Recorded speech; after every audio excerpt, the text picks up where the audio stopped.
Welcome back, folks, for the afternoon session here at BVE 2015. We're going to talk about streaming to begin with. We've got Richard and Richard from Teradek and Holdan. This is very new, I believe. Tell me what I've got in my hands.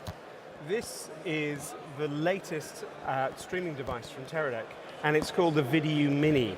And I've got one here. This one's attached to a GoPro 4 camera.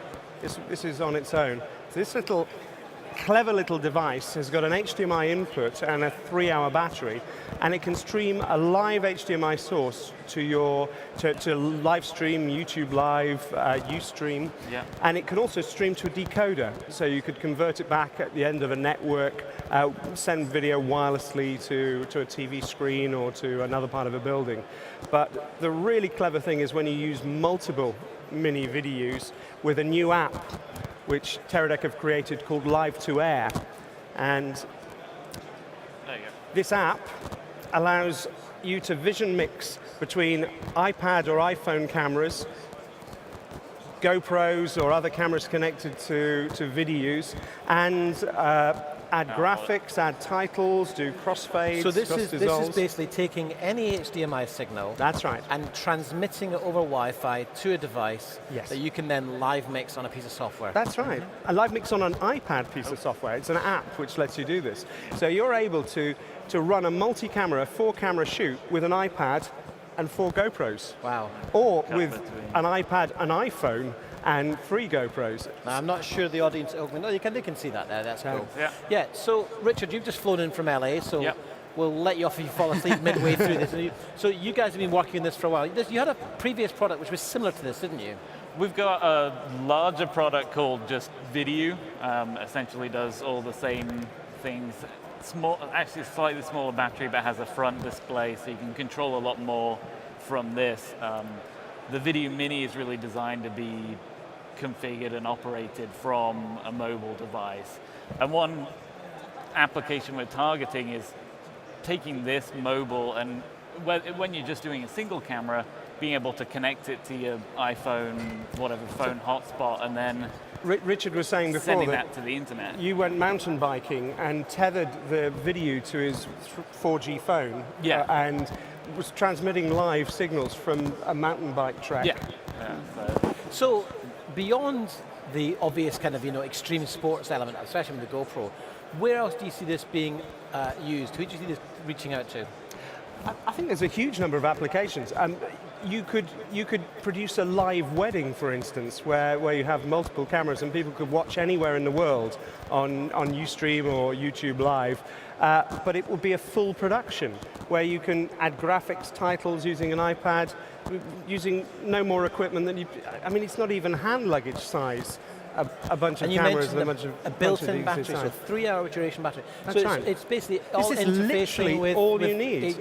Micro USB and. Yep, exactly. So anything with HDMI, DSLRs, GoPros, or iPhone or iPod cameras as well can be sent using a Teradek app. Into this as a live feed to that app. So is there an app for the iPhone and iPads? Yeah, it's this is called Live to Air.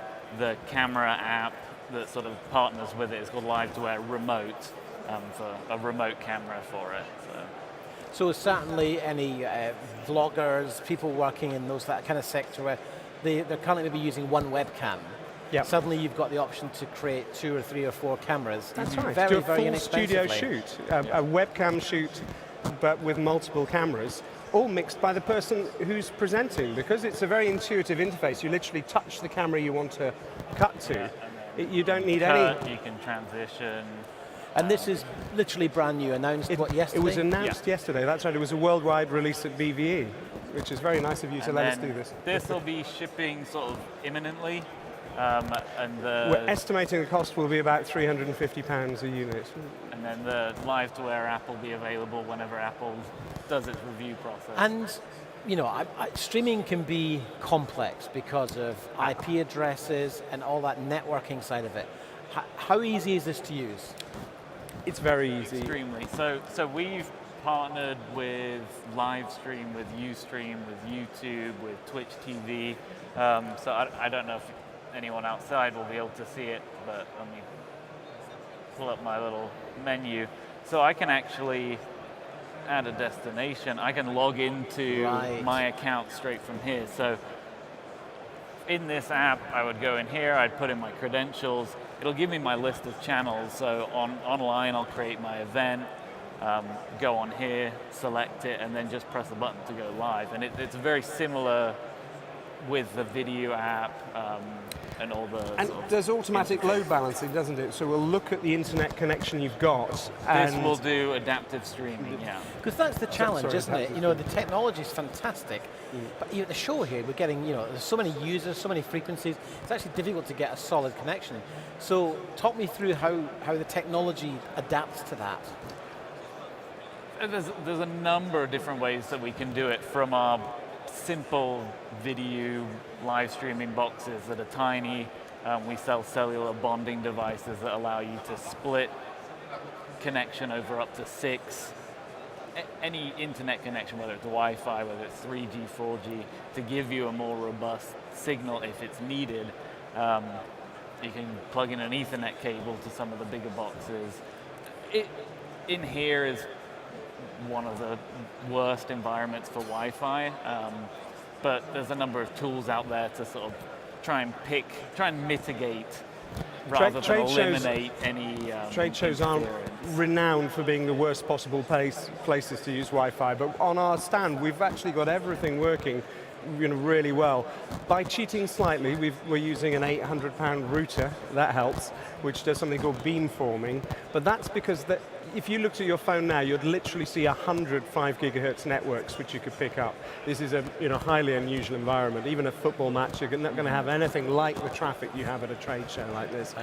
But you just need to plan for this. You need to have the right.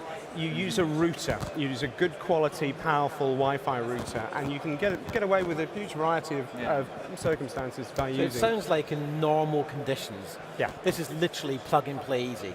That's right. Exactly. Yeah, and that's even going out now.